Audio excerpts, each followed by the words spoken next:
జ్యేష్ఠ పౌర్ణమికి ప్రత్యేక ప్రాముఖ్యత ఉంది. ఈరోజు స్నానం, దానం చేయడం వల్ల పుణ్యఫలం లభిస్తుంది.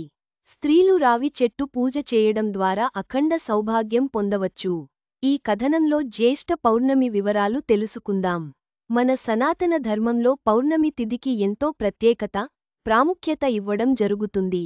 జ్యేష్ఠ మాసం పౌర్ణమి నాడు శుభముహూర్తంలో చేసే దానానికి, స్నానానికి రెట్టింపు పుణ్య ఫలితాన్ని పొందవచ్చు.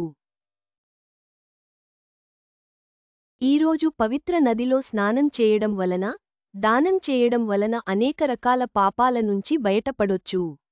జీవితంలో ఆనందం, శ్రేయస్సు ఉంటాయి. జ్యేష్ఠ పౌర్ణమి నాడు ఏం చేయాలి, ఎటువంటి వాటిని ఆచరిస్తే మంచిది వంటి విషయాలని తెలుసుకుందాం.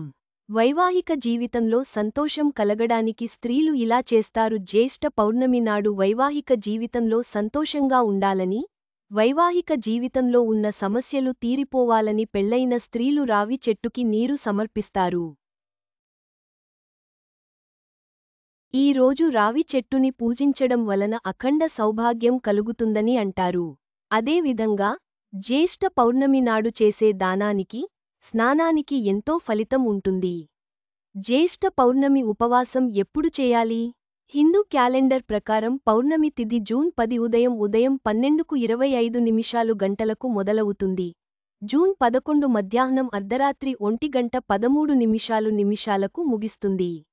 ఉదయ తిథి ప్రకారం చూడాలి కనుక, జూన్ 11న జ్యేష్ఠ పౌర్ణమిని జరుపుకోవాలని, జూన్ 10న ఉపవాసం చేయాలి. స్నాన, దానాలకు శుభ సమయం ఏది? దానానికి, స్నానానికి కూడా మంచి సమయం చూసుకుని చేయాలి.